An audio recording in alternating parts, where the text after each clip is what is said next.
Assalamualaikum warahmatullahi wabarakatuh. Bertemu kembali dengan channel Eko Dharma Putra Bonkla. Kali ini teman-teman saya ingin merawat bonsai kelapa gading oren yang batoknya sudah saya cat ya teman-teman. Dan saya sudah mengkerdilkannya teman-teman. Ini kelapa gading oren berusia jalan 7 bulan ya teman-teman. Saya memprogramnya dari dini, namun tidak menggunakan sayat mawar ya teman-teman. Saya hanya langsung membuang tapis, membuang pelepah ini teman. Dan ini baru-baru saja saya pruning dan bonggolnya ini sudah lumayan terbentuk teman-teman. Ini masih saya tanam karena kepentingan program akar ya teman-teman. Untuk bahan yang sama seperti ini teman-teman, ini juga saya tidak melakukan sayat mawar, namun saya tetap merimbunkannya agar menjaga pelepah, agar menjaga batang tetap tumbuh stabil, membesar ya teman-teman. Ini saya hanya baru membuang daun pertama saja yang jelek itu teman-teman. Oke teman-teman, ini sepertinya jika kita tidak menyayat sekarang ini akan gagal kerdil ya teman-teman ya. Akar daun ini akan tetap membesar. Ini daunnya sudah mulai meninggi teman-teman, sementara tapisnya ini lupa tidak saya kontrol teman-teman, harus kita bersihkan segera teman-teman.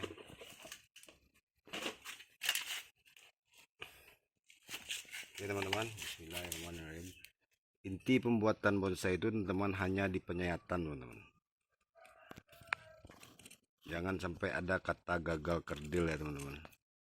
Jika kita terlambat menyayatnya, otomatis gagal kerdil teman-teman. Meskipun kita memprogramnya dari awal,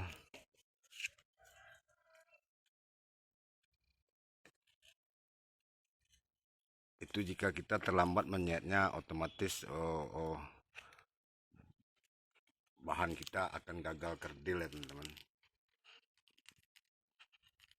Meskipun teman-teman menggunakan sayat mawar, namun jika teman-teman tidak menyayat tapisnya, otomatis sudah pasti gagal kerdil ya teman-teman. Makanya saya tidak memprogram bahan-bahan saya itu dari awal dengan menggunakan sayat mawar, karena sayat mawar itu tidak efektif teman-teman. Malah dia merusak pertumbuhan bonggol ya teman-teman.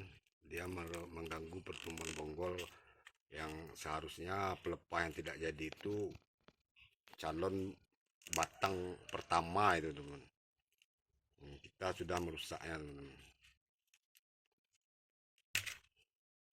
Kalaupun dia hidup, kita tidak terlambat kita membuang tapisnya, ya otomatis gagal kerdil juga teman-teman. Seperti ini teman-teman, kita jangan sampai terlambat membuang tapisnya teman, agar dia tidak gagal kerdil. Nah ini kita buang sampai, ini sudah saya perlakukan ekstrim teman-teman ya, karena saya ingin mengkerdilkan daunnya ini, daun baru ini jangan sampai tumbuh besar. Namun ini sepertinya karena masih lunak, nanti kita bisa ikat ya teman-teman. Ini kita bersihkan tepian pelapisnya, tepian pelepahnya sedikit teman. Hati-hati teman, jangan tertusuk pisau.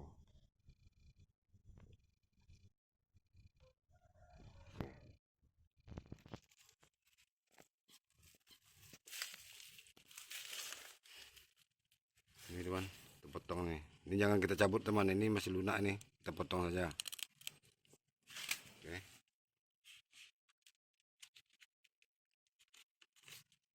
Nih, titik daunnya akan mekar sendiri itu teman. Ini masih lunak teman, tapi kita wajib membuang tapis yang ini teman-teman. Kita buang saja dulu bagian atasnya sedikit teman. Kita tarik. Untuk sementara kita tidak perlu memotong ya. Kita tarik nih teman. Oke. Lalu kita ikat teman-teman.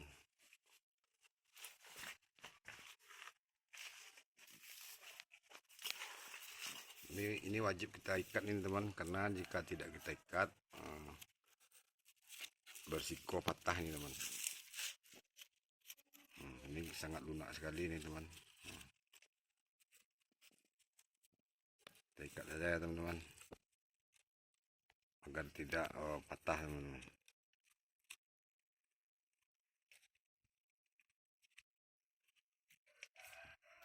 Oke teman-teman, saya punya ini bahan satu lagi teman.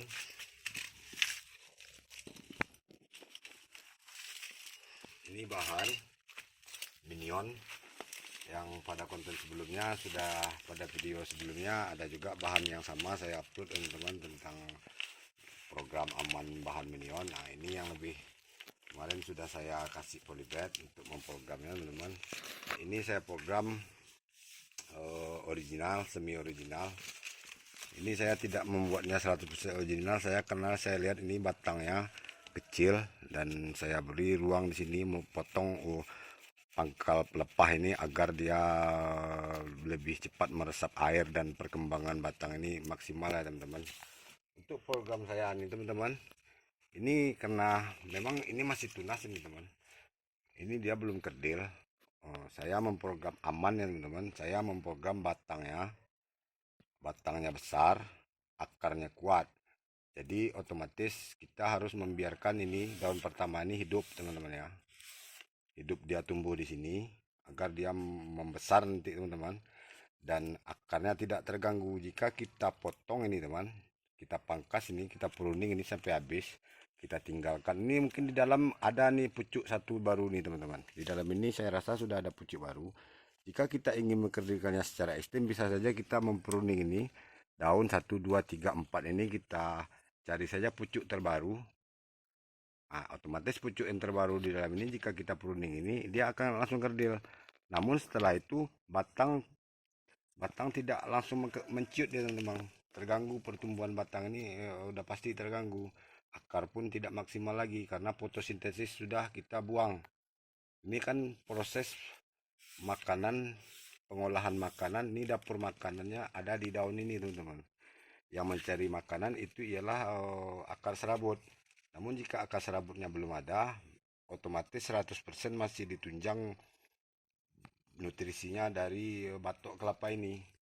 Jika kita menghabiskan daunnya, memangkas daunnya untuk mengkerdilkan, nah itu resikonya sangat besar teman-teman. Pertumbuhan bonsai kelapa kita ke depannya akan gagal tumbuh, bisa dia gagal tumbuh teman-teman, dan bahkan bisa mati resikonya teman-teman. Dan untuk amannya teman-teman, kita tetap menjaga daun ini, pelepah ini tetap tumbuh. Kita buang saja ini pelapisnya, kita jaga saja dia supaya tidak membesar. Nanti jika setelah akarnya kuat jadi, barulah kita memprogram pengkerdilan daun. Pengkerdilan daun itu paling mudah di antara 3 komponen bonsai kelapa ini teman-teman. Yang paling mudah itu kita lakukan program daun teman-teman. Mengkerdilkan daun itu dengan cara kita tapis saja 3 bulan itu sudah kerdil tuh teman. Seperti ini kerdilnya teman. Ini sudah pecah daun, sudah kerdil ya teman. Ini sudah pecah daun, mulai belajar pecah daun, sudah kerdil. Nah, ini dari awal saya kerdilkan teman. Dari tunas ini paling umurnya baru 5 bulan teman-teman. Oke teman-teman, untuk inspirasi cara mengkerdilkan daunnya teman-teman ya sekalian. Nah, ini tapisnya kita buang karena sudah kering teman-teman. Namun ini saya tidak membuang, ini saya tidak membuang pelepahnya teman. Saya tidak mempruning pelepahnya dengan maksud agar batang akar tumbuh maksimal dulu teman-teman. Kalau untuk mempercantik tampilan dengan ini kita sudah bisa teman-teman. Nanti ini kita mekarkan dia cantik dia teman-teman. Ini karena saya daunnya belum saya siram ini, karena ini bahan baru 3 hari saya dapatkan ya teman-teman. Namun jika kita ingin membuat seperti ini dari bahan yang belum tumbuh, kelapa yang belum tumbuh tunas, mungkin kita akan mendapatkan waktu yang lebih lama teman-teman. Kita membutuhkan waktu yang lama jika kita menumbuhkannya dari nol.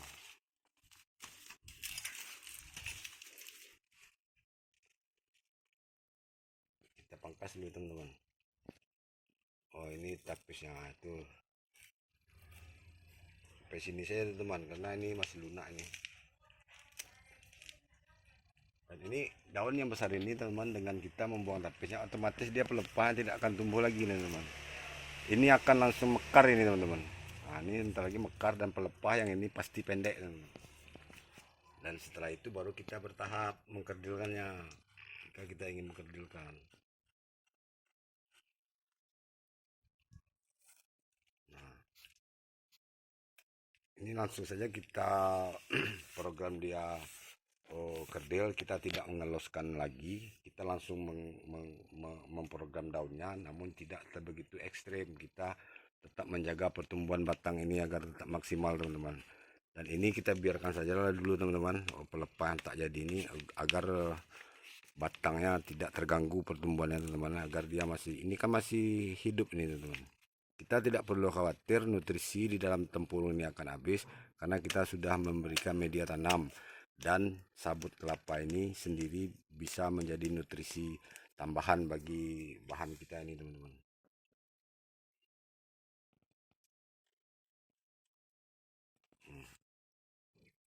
Inilah bahan yang paling tepat kita membuat bonsai teman-teman, daripada kita menumbuhkannya dari bahan yang masih belum tumbuh tunas ya teman-teman. Itu agak lumayan lama, apalagi dengan bahan yang sekecil ini sangat susah kita menumbuhkannya.